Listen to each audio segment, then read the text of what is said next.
1타 강사 복쌤의 안경사 국가고시 이제 합격까지 한 거를 이제 시간이 얼마 안 남았으니까 막판 정리한다는 개념으로 막판 벼락치기 과정 한번 해보겠습니다. 자, 여기서는 그냥 모든 내용을 다 정리하는 것보다는 필수로 꼭 봐야 되는, 기억이 나셔야 되는 부분들을 제가 그냥 타이틀만 적어놓고 하나하나 그냥 손으로 적어가면서 여러분들도 그냥 이걸 보면서 기억에 조금 떠올리시면서 복습하는 시간이 되셨으면 좋겠다라는 생각으로 한번 시작해 보도록 하겠습니다. 자, 우선 의료법과 의료기사법에 관한 내용부터 해볼 텐데요. 자, 우선 의료법의 목적, 제1조죠. 우리 법 1조인데 목적에 대한 내용은 항상 이제 거의 국가고시에 나왔던 편입니다. 그러면 우리가 이 풀 문장을 다 할 필요는 없고요. 다 할 필요는 없고, 우리는 어떤 목적의 내용에서 내용이 전체 적혀 있을 텐데, 그 중에서 보통 많이 이제 가려져 있는 부분이 어디냐면 국민 의료에 필요한 부분을 국민 의료에 필요한 사항을 규정한다. 사항을 규정해가지고 뭐 하려고 하는 거냐면 국민의 건강을 보호하고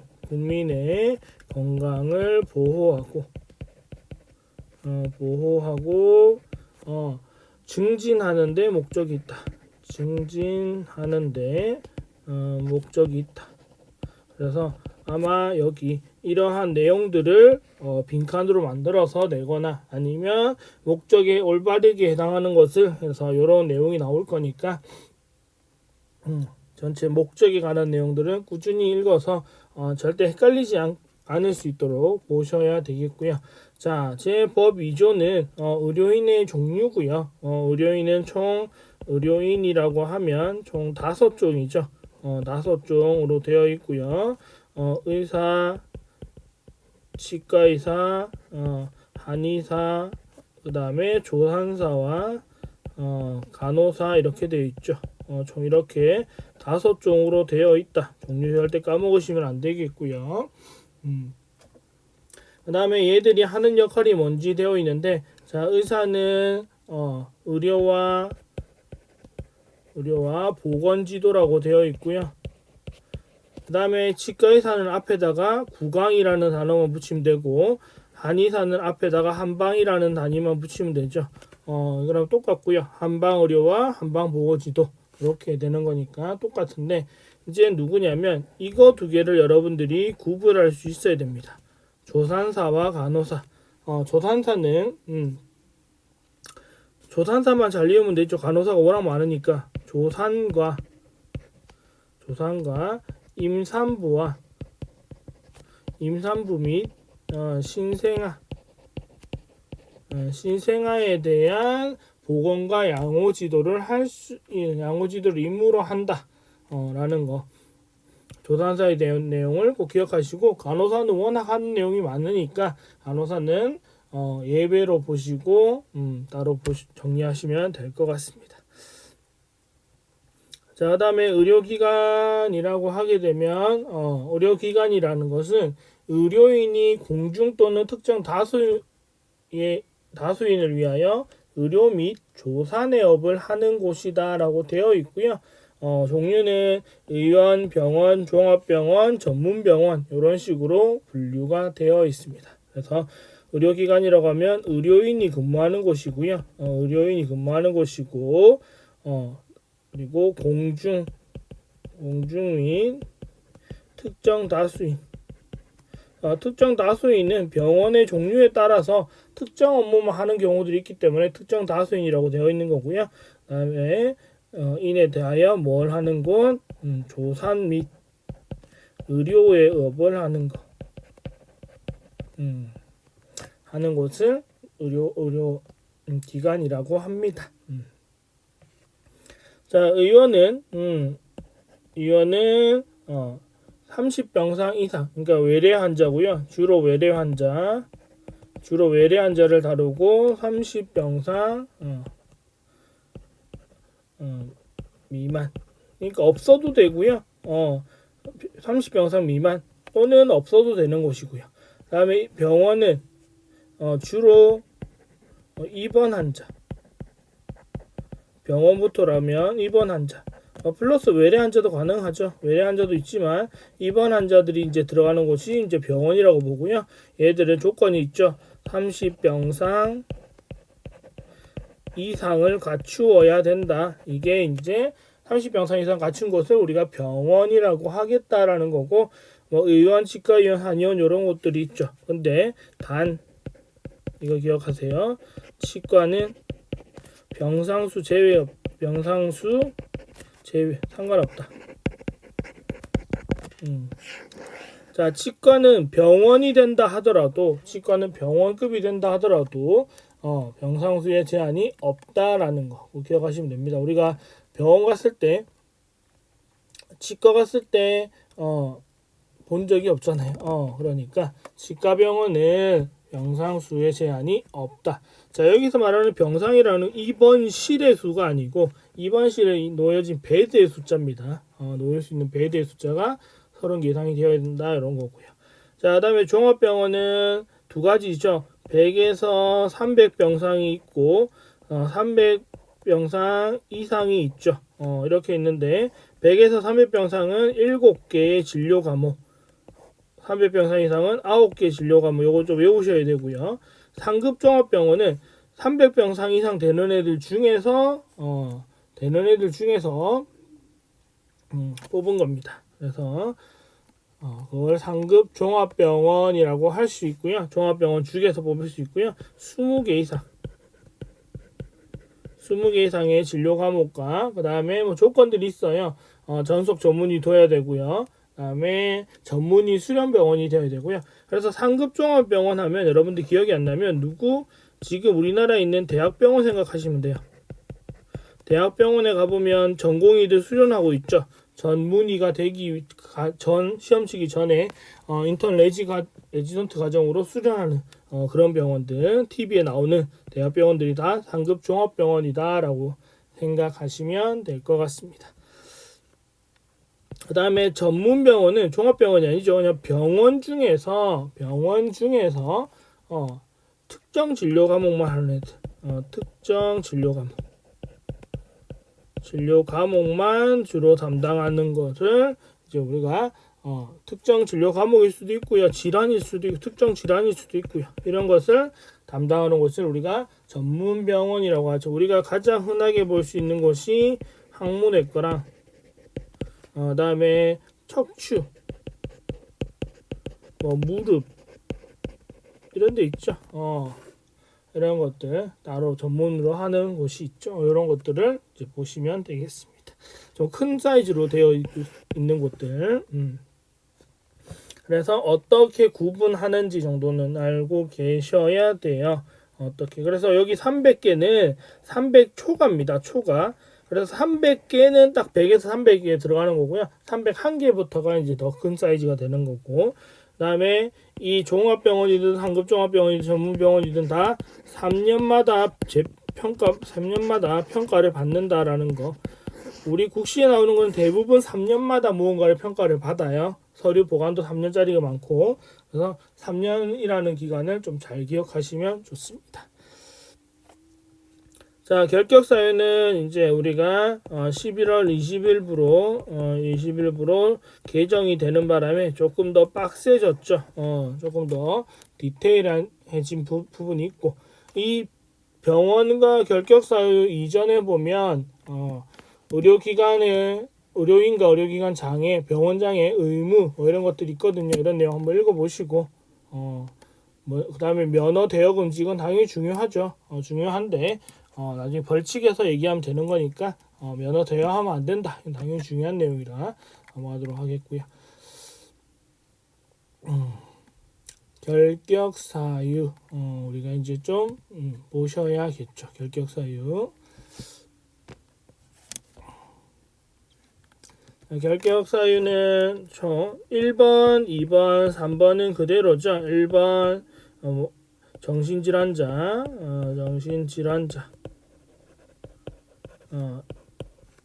2번 마약류 중독자 이렇게 되어 있죠. 마약, 대마, 향정신성 의약품 중독자 되어 있고요. 중독자. 3번은 피성년 후견인, 피한정 후견인 이렇게 되어 있는 거. 한정 후견인 이렇게 되어 있는 거 똑같고요. 이제 4번이 원래는 근거 이상을 받고 근거 이상을 받고 나면 된다 이거였는데, 그 끝나고 나면 크게 상관이 없다 이거였는데, 이제 이게 개정이 11월 20일부로 개정이 되는 바람에 근거 이상 하고 나서도 일부는 일정 기간 동안 결격 사유에 해당한다 이렇게 바뀌어 버렸어요. 그래서 4번이 어떻게 바뀌었냐면 4번, 5번, 6번으로 바뀌었습니다. 이렇게 하지만 안 나오면 좋은 거고요. 나오면 보셔야 되는 거니까, 기존과 같은 근거 이상을 받으면 끝나고 나서 종료 후 5년이 지나지 아니한 자. 자, 그러니까 근거 이상으로 5년 맞았다. 그럼 5년 동안 근거형 살고 나서 그 뒤로 5년 안으로는 결격 사유에 당하기 때문에 못 한다 이겁니다. 그 다음에 집행유예 받으면 5번은 집행유예 기간이 끝나고 나서 집행유예 기간 끝나고 나서 2년이 지나지 아니하면 안 되고요. 그 다음에 6번은 선고유예 받으면, 집행만 선고는 내려졌지만 형은 정해졌지만 처벌을 미뤄주는 거고요. 선고는 선고만 판사가 명령 내리는 것만 미뤄주는 겁니다. 이거는 선고유예 기간 중에 있는 자.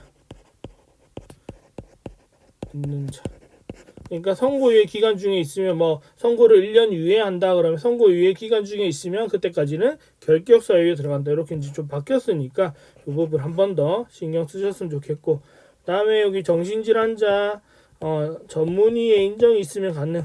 전문의 인정 시 가능. 가능. 이 정신 지체자는 헷갈리지 마세요. 질환자랑 지체자는 다르니까. 자, 이런 디테일한 부분 체크하셔야 되고요. 다음 보시면, 자, 국가시험입니다. 국가시험은 누가 시행하는 거냐면 보건, 그냥 장관이라 적을게요. 장관이 시행. 매년 1회 이상 1회 이상 1회 이상 장관이 시행한다. 근데 얘들이 일을 못하니까 누가 할 수 있냐면 국시원장에 맡긴다. 이렇게 되는 거죠. 국시원에 맡긴다. 이렇게 까먹지 마시고, 시행은 장관이 하는 겁니다. 대신 장관이 못하니까 국시원에서 대신 일해주세요 이거고요. 그 다음에 응시자격의 제한은 첫 번째는 결격 사유에 해당하면 결격 사유, 두 번째 행위하게 되면 제한이 되는데, 부정행위의 종류에 따라서 총 3회의 범위 내에서 다음에 제한할 수 있다. 그 3회는 그냥 부정한 물품을 소지만 하고 있을 때 걸리면 1회고요. 실제 컨닝 행위를 하면 2회, 그 다음에 시험 문제를 알고 들어간다거나 문제 유출이 된다거나 대리 시험을 친다거나 이런 되면 3회입니다. 그래서 이것도 분류하실 수 있어야 되겠습니다. 자, 면허의 조건은 누가 정하죠? 장관이 지정하는 거고요. 장관이 3년 이내의 기간 동안 특정 지역 특정 목적으로 업무에 종사해야 된다라고 하는 거. 3년 이내 기간 동안 특정 지역, 특정 업무. 대표적인 게 군의관 생각하시면 됩니다. 군의관. 근데 얘를 미이행하게 되면, 이행하게 되면, 위반하게 되면 취소되죠. 면허 취소됩니다. 그리고 1년 재교부 금지예요. 재교부 금지. 요거까지 묶어서 정리하시면 되겠습니다. 자, 다음에 법 12조부터 쭉 나오는 것은 의료인의 권리고요. 권리는 여러 가지 있죠. 뭐 물품 공급, 물품 우선 공급, 그 다음에 압류 금지, 응급실, 수술실 이런 데서는 환자 잡아갈 수술 끝나기 전까지 의사 못 잡아가고요. 압류 못 하고요. 이런 것들. 그 다음에 진료 거부, 금지. 이거는 의무죠. 이거는 의무가 되겠고요. 이런 등등의 권리와 의무 구분하셔가지고 체크해 놓으시면 좋겠고요. 그 다음에 세탁물 처리 누가 할 수 있는지, 세탁물 의료인 할 수 있고요. 의료인이 할 수 있다면 의료인, 그 다음에 의료기관, 그 다음에 시장군수구청장, 의료기관 또는 그 다음에 시장군수 시군구의 신고한 자가 아니면 처리할 수 없다. 그러니까 의료인 가능하고 의료기관도 가능하고 시군구에 신고한 자도 가능하다. 이렇게 생각하시면 되겠습니다.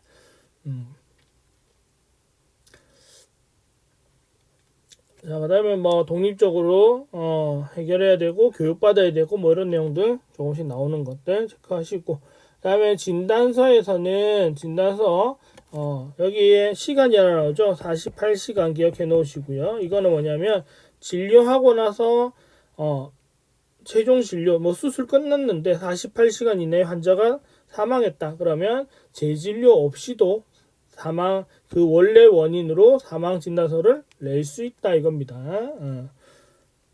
그리고 진단서는 수술한 의사만 진료한 의사만 내줄 수 있는데 이 의사가 자리에 없다라고 하는 경우에는 동일 병원에 근무하는 의료인이 의료인이 대신 내어줄 수 있다. 이런 것들도 나오겠죠. 그 다음에 이제 진단서에서 여러분들이 중요하게 보셔야 되는 거는, 자, 의사, 한의사, 여기에 조산사, 이렇게 해가지고 할 수 있는 게 뭐죠? 출생, 사망, 사산, 증명서를 띄워줄 수 있고요. 이런 것 때문에 사산이면 이제 아기가 태어나기 전에 죽은 거, 이런 경우에는 이거에는 조산사가 들어갑니다. 신생아가 관련되어 있어서. 자, 그 다음에 의사, 한의사는 똑같고요. 자, 여기에 조산사 자리에 치과의사가 들어가게 되면 이제 뭘 해줄 수 있냐면 진단서, 진단을 해서 진단서, 그 다음에 검안서, 그 다음에 뭐 증명서 이런 것들을 내줄 수 있다.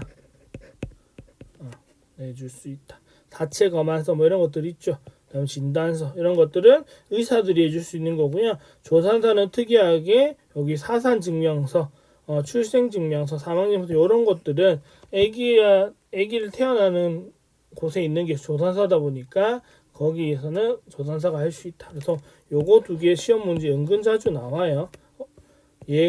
이것을 해줄 수 있는 사람은 누구냐? 진단서를 해줄 수 있는 사람의 조산사가 들어가느냐 안 들어가느냐 이렇게. 그 다음에 여기는 의사로 적혀 있지만 뭐 정형외과 의사 이런 식으로 적혀 있을 수 있으니까 의사는 다 할 수 있습니다. 안 먹지 마시고. 그 다음에 처방전은 당연히 의사, 한의사, 치과밖에 못하죠. 의치암밖에 못하죠. 얘들만 처방전을 내릴 수 있다라는 거고요.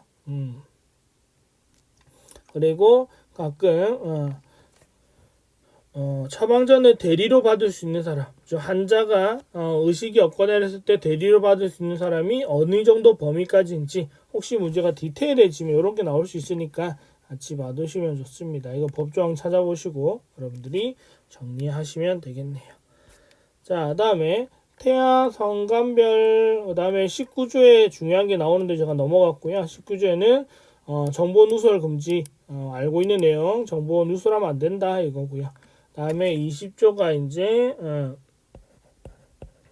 태아 성감별 금지죠. 태아 성감별 금지는 외워야 되는 게 유일한은 아니죠. 2년 이하 2천만 원 이하 벌칙에 해당하는 거라서 좀 특이합니다. 얘는. 그리고 기간이 하나 있죠. 32주 이전에는 알려주면 안 된다. 알아도 알려주면 안 된다라는 겁니다. 이런 수치들 좀 기억하셔야 되고요. 그 다음에 보존기간이 있죠. 10년짜리가 있고 5년짜리가 있고 3년 2년 이렇게 나누는데 2년은 가장 쉬운 처방전, 3년은 진단서, 다음에 10년은 수술, 진료기록서, 진료기록부, 그 다음에 나머지는 다 5년 환자명부, 간호기록부 뭐 이런 것들 등등의 종류들은 다 5년이고요. 10년짜리 2개, 3년짜리 하나, 2년짜리 하나니까 작은 것들 외우시고 나머지는 5년 이렇게 정리하셔도 될 듯 합니다. 꼭 이것만 보라는 내용은 아니고요. 여러분들이 이거는 꼭 중요하게 꼭 봐두셔야 되고 시험에 많이 나왔던 것들이라 나머지는 여러분들이 차츰 내용을 더 문제를 보시고 살을 붙이시면 되겠습니다. 자, 그 다음에 실태 신고, 취업 및 상황 신고를 해야 되는데, 언제? 3년마다 누구한테? 장관한테 한다. 이건 우리랑 똑같아요. 기억해 놓으시고, 변사체 신고, 누가 있냐면, 의료인 모두인데, 의료인은 변사체를 신고할 의무가 있는데, 단, 간호사는 제외입니다. 자, 제외. 간호사는 안 해도 돼요. 예외 규정이고요. 누구한테 한다? 경찰서장. 관할 경찰서장. 그 지역 담당하는 경찰서장을 하시면 됩니다. 자, 다음에 무면허 의료행위 금지. 당연히 금지해야겠죠. 무면허 의료행위 금지를 해야 되는데 인정 범위가 있죠. 인정되는, 그러니까 무면허로 인정해주지 않는 범위. 그러니까 무면허이지만 예외로 취급하는 범위가 있죠. 예외 범위. 요거를 좀 기억해 놓으세요. 예외. 이제 실습이라는 과정이 있죠. 실습 중에 있는 자. 실습 중에 있거나 이런 경우는 상관이 없다. 예외로 봐주겠다. 이런 것들이 있으니까 예외 규정만 좀 체크하시면 될 것 같고요. 다음 넘어가서 다음에 중앙에죠. 중앙에는 면허 종별로 해야 되고요. 면허 종별로 실시해야 되고요. 그다음에 법인으로 해야 되고, 그다음에 의료인은 당연 가입입니다. 당연 가입, 자동 무조건 가입, 의무적인 가입입니다. 의료기사 등은 당연 가입 아니에요. 그다음에 지부는 시도급이고요. 광역시 요런데 그다음에 분해는 시군구고요. 시는 광역시 이런데 말하는 겁니다.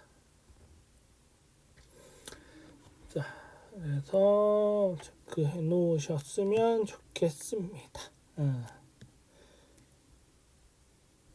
자, 그리고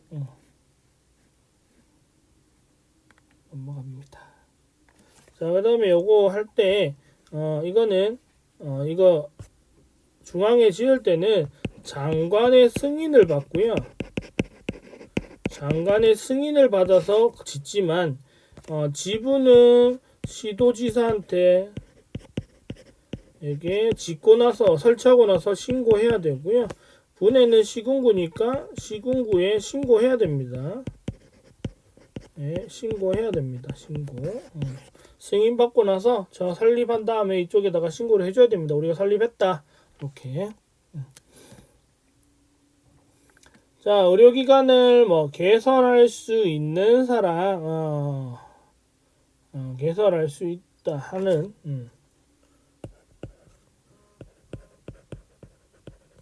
개설할 수 있는 사람, 의료인 중에서 누구? 간호사는 안 되죠. 조사사는 되죠. 그다음에 뭐 국가, 뭐 지방단체, 자치단체, 그다음에 뭐 의료법인,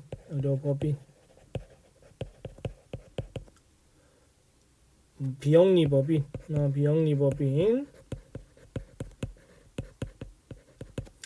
이런 등등이들이 이제 설립할 수 있죠. 그 다음에 뭐 준정부기관 뭐 이런 것들인데, 보건복지의료공단 이런 것들인데, 얘들이 하려면 개설 특례에서 만들어져야 되기 때문에 해야 되는 거고요.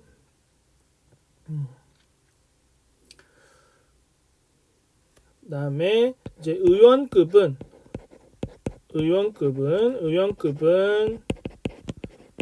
시군구에 신고하시면 되고요. 개설하려고 하면 시군구에 신고하시면 되고요. 병원급은 시도지사에게 허가를 받아야 됩니다. 그냥 기본적으로 시군구는 그나마 장관, 시도지사, 시군구 따지면 제일 낮은 등급이잖아요. 제일 낮은 등급은 그냥 우리가 보통 신고하는 거고요. 등록을 하거나 신고만 하고요. 시도지사나 장관급은 허가를 받는 등급이다. 이렇게 생각하셔도 될 것 같습니다. 다음에 뭐 개설 특례라고 되어 있고요. 개설 특례는 이제 시도지사의 허가를 받아서 해야 된다. 해야 된다라는 거.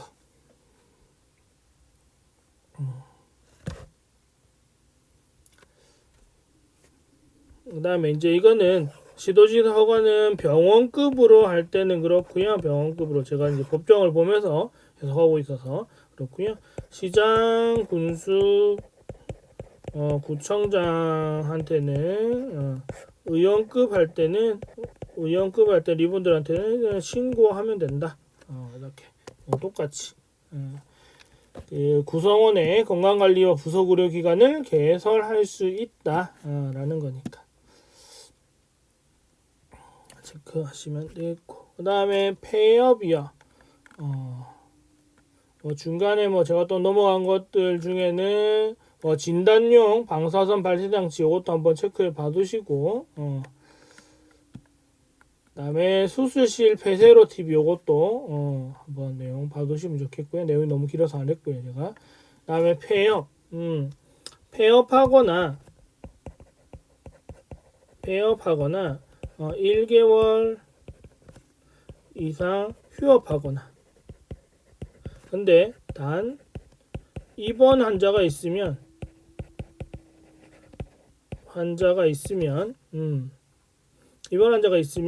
1개월 미만도 휴업으로 봅니다. 있으면 1개월 미만도 휴업으로 보겠다 라는 건데, 휴업하게 되면 어떻게 된다? 진료기록부를 누구한테? 보건소장한테 넘겨야 된다. 관할지역 보건소장한테 넘겨야 된다. 진료기록부 등을 이관해야 된다라는 겁니다. 물론 허락을 받으면 직접 보관할 수 있지만 넘겨야 된다라는 거 체크하시고, 그 다음에 당직 의료인은 이제 입원 환자가 있을 때 응급이나 그다음에 입원 환자들 때문에 다 둬야 되고요. 200명당 1인으로 의사들 1인으로 하고요. 의사 1인이고요. 간호사는 2인. 근데 200명이 추가될 때마다니까 399명까지는 1명이 보고요. 400명이 돼야지만 추가로 해주고요. 근데 결핵병원, 결핵, 정신, 이런 정신병원은 그 다음에 재활병원 있죠. 재활병원은 그냥 각자가 알아서 한다. 얘들은 각자 판단. 이 병원에서 자체적인 판단에 의해서 둘 수 있도록 한다라는 겁니다. 그런 예외적인 규정이 있다라는 거. 그다음에 의료기관의 명칭, 전문의가 있을 때만 쓸 수 있다 이런 거고요. 함부로 쓰면 안 된다 이런 것들 기억하시고. 그다음에 의료법인 나오죠. 의료법인도 나올 거고. 의료법인 설립 허가. 그래서 시도지사의 허가를 받아야 한다. 시도지사의 허가를 받아서 지어야 된다. 설립이 가능하다. 허가를 받아야 된다. 그 다음에 부대 사업이라고 하게 되면 대표적인 게 의료시설, 요양병 말고요. 노인의료시설, 그 다음에 장례식장, 그 다음에 주차장 이런 것들, 그 다음에 병원 내에 들어가 있는 편의점, 미용실 이런 것들이 있죠. 이런 것들도 다 부대 사업입니다. 부대 사업. 이런 게 다 들어가 있고. 자, 그다음에 부대 사업을 하려고 해도 다 병원급에 기본적으로 하기 때문에 의료법인에서 한 곳에 보통 많이 하기 때문에 얘들은 할 때 시도지사 허가를 받아야 된다. 허가를 당연히 받아야 되고요. 그다음에 의료법인의 설립 허가가 취소될 수 있는 규정이 5가지 정도 있으니까 5가지가 있으니까 여러분들이 한번 더 보시기를 정관에서 정하지 않은 거 하거나 그 다음에 5가지 그 다음에 취소권자가 있는데 취소할 수 있는 사람이 누구냐면 2명 기억해서 해놓으세요. 장관, 시도지사 이들은 의료법인의 설립 허가를 취소할 수 있습니다. 취소할 수 있다. 정관에서 정한 걸 하지 않거나 사업을 하지 않거나 그다음에 법인이 설립했는데 2년 안에 의료기관을 개설하지 않거나 아니면 의료기관이 개설 허가를 취소당했을 때 이런 등등의 내용이 나오니까 5가지 그냥 눈으로 한번 익혀 놓으시면 좋을 듯 합니다. 그 다음에 의료 광고에 대한 내용도 한번 봐두시면 좋고요. 의료 광고, 개설자, 그 다음에 의료기관의 장, 그 다음에 의료인은 할 수 있다. 는 가능. 얘들은 광고를 할 수 있다. 그리고 광고하지 못하는 내용, 광고 못하는 내용, 이런 것들 체크하셔야 됩니다. 다음에 심의위원회 이런 거 받으시면 좋고,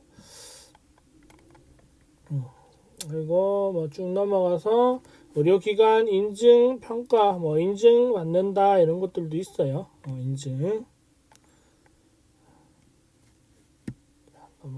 인증위원회 이런 것들이 있다. 그리고 의료기관을 인증하는 기간은 인증의 유효기간은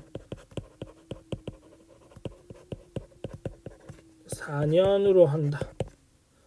그 다음에 조건부 인증일 경우는 1년. 조건부 인증이란 말은 1년 안에 미비한 것 해결하겠다. 뭐 이렇게 되면 1년 동안 기간을 준다 이겁니다. 체크하시면 될 것 같고요. 4년짜리가 없어가지고.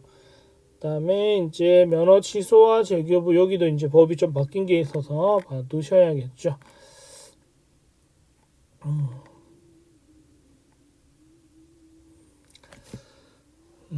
취소와 재교부. 취소에는 두 가지 반드시와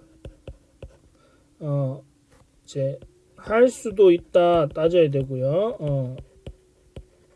반드시는 결격 사유에 해당하는 경우, 이거는 결격 사유에 해당하면 반드시 결격 사유에 해당하면 이유분 반드시 취소해야 되고, 나머지에는 그러지 않는다라는 건데, 이제 수정된 것 중에 하나가 여기에 반드시 취소하는 것 중에 하나에 결격사호 8조 4에서 6호에 해당하는 내용인데, 이게 업무 중 과실 치사상에 해당하면, 그러니까 업무 중 발생하는 일에 대해서 금고이상형이나 집행유예나 선고유예를 받게 되면 이거는 면허 취소 사유에서는 예외를 해주겠다 이겁니다. 그러니까 처벌을 안 받는다가 아니고요. 처벌은 받겠지만 면허 취소 사유에는 제외시켜 주겠다 이겁니다. 요 법에 해당하면 이거고요. 다음에 뭐 면허 취소 뭐 많죠. 여러 가지 있는데 재교부랑 묶어서 이거 취소 사유와 재교부 사유 묶어서 받으시면 좋겠고, 재교부 사유는 이제 바뀌어서 1년, 2년, 3년, 그리고 10년, 그 다음에 재교부 금지, 이렇게까지 5개를 나누니까 봐두시면 좋을 듯 합니다. 얘 하나고요. 얘 한 개, 얘도 한 개, 얘는 두 개 조항이 들어가 있어요. 다음에 얘는 한 개, 얘가 제일 많죠. 그러니까 어떻게 여러분들이 정리하시는지는 여러분 스스로 하시면 될 것 같습니다. 다음에 자격정지, 자격정지 기간 1년 이내, 이런 거 꼭 기억하시고, 왜냐하면 의료법이랑 의료기사법은 달라서 1년 이내. 다음에 자, 얘는 기존이랑 다를 거는데 하나가 뭐가 바뀌었냐면, 이제 여러분들 많이 기억하셔야 되는 거 품위손상. 품위손상 행위, 이거 정말 많이 나오죠. 그 다음에 좀 봐두시면 좋고요. 정지될 수 있는 사유들. 그 다음에 정지 사유인데, 정지 사유지만 취소가 되는 경우들이 있습니다. 뭐냐면 자격 기간 중에, 자격 정지 기간 중에 기간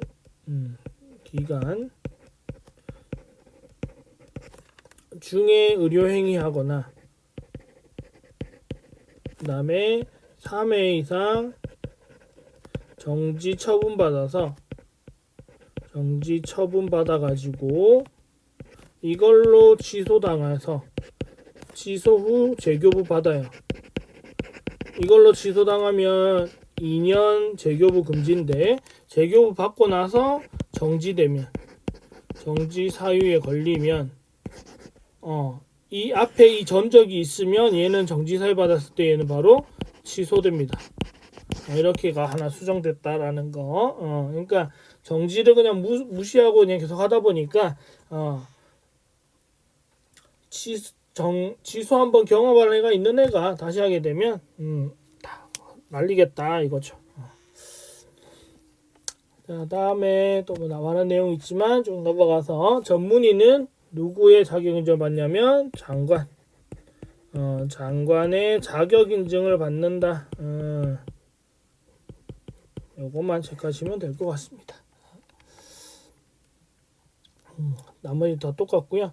그 다음에 한지 의료인은 법이 시행되기 전에 거기서 계속 하고 있었던 사람, 그런 사람들 한지 의료인이라고 하고요. 그 다음에 넘어가서 의료 의사업자 종류 침사, 구사, 적골사 있죠.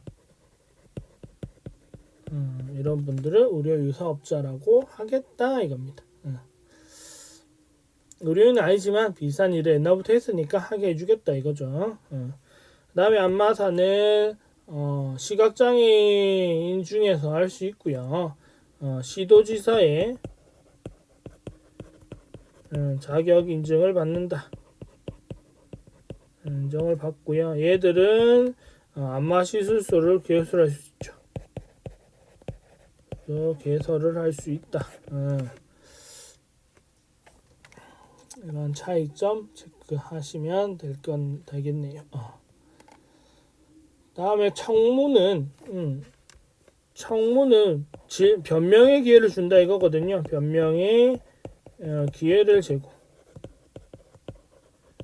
제공인데 언제냐면 취소와 관련될 때, 무언가를 취소시킬 때, 뭔가를 취소시킬 때 그렇습니다. 개설 취소, 면허 취소, 조건부 인증 취소 뭐 이런 등등의 취소를 할 때 할 수 있다라는 거.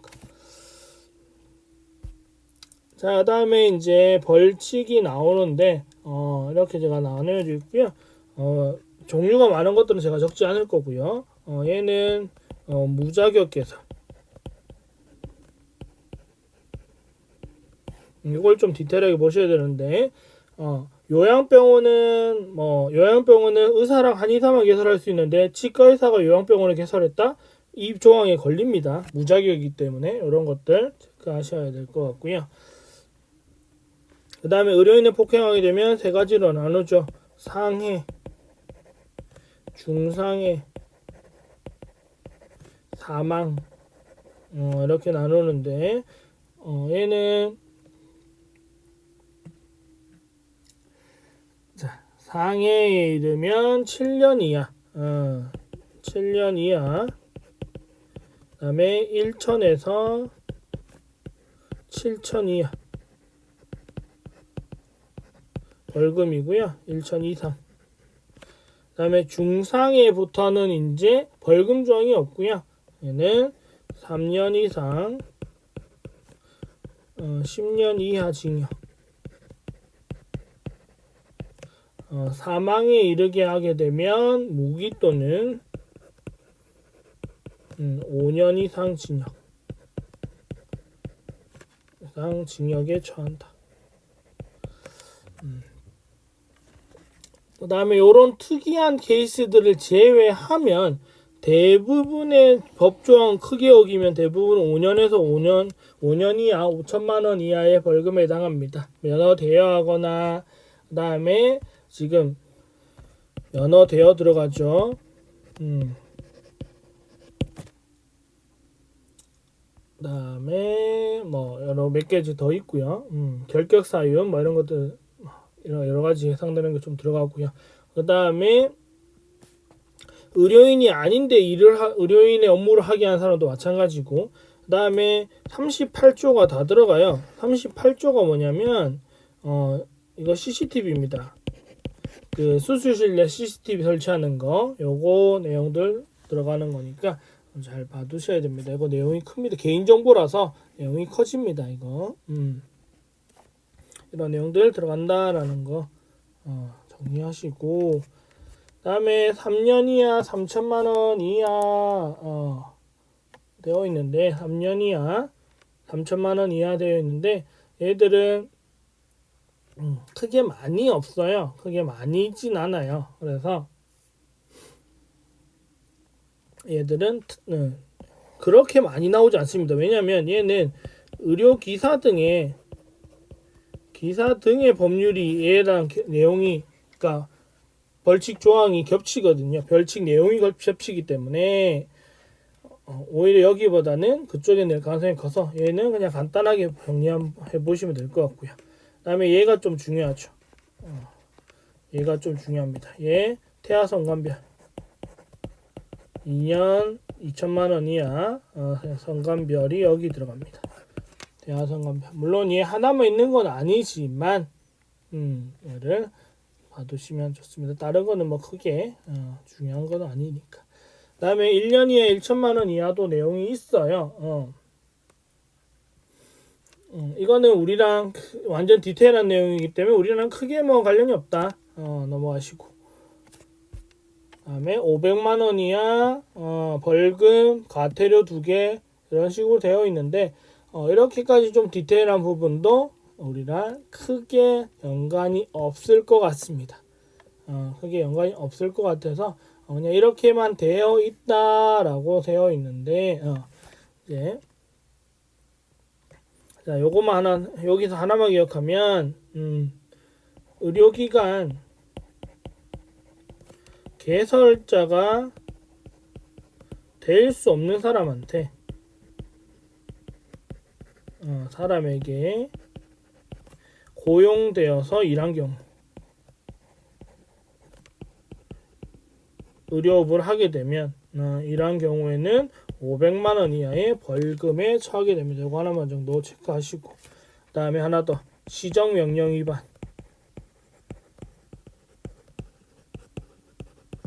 이거 2개 정도 체크하시면 될 것 같고요. 그 다음에 300만 원은 이거는 여기에 좀 많이 나오는 거는 진단용 방사선 발생장치를 미신고 설치 운영한 사람, 신고 안 하고 이것도 설치해서 쓴 사람, 뭐 이런 경우들이 좀 많이 나옵니다. 이게 조금 많이 나오고요. 다른 것들은 뭐 크게 언급되는 경우들은 잘 없고요. 100만 원 이하의 과태료, 뭐 200만 원짜리도 있고 100만 원짜리도 있긴 한데 이것들은 너무 디테일한 부분이라서 크게 아마 신고하진 않을 것 같고요. 이거 하나 정도 보면 휴업, 폐업, 신고 안 한 사람, 이 정도 체크하시면 될 것 같은데요. 그 다음에 진료기록부 미간, 그러니까 휴업이나 폐업하면서 넘기지 않은 사람, 그 다음에 명칭 사용,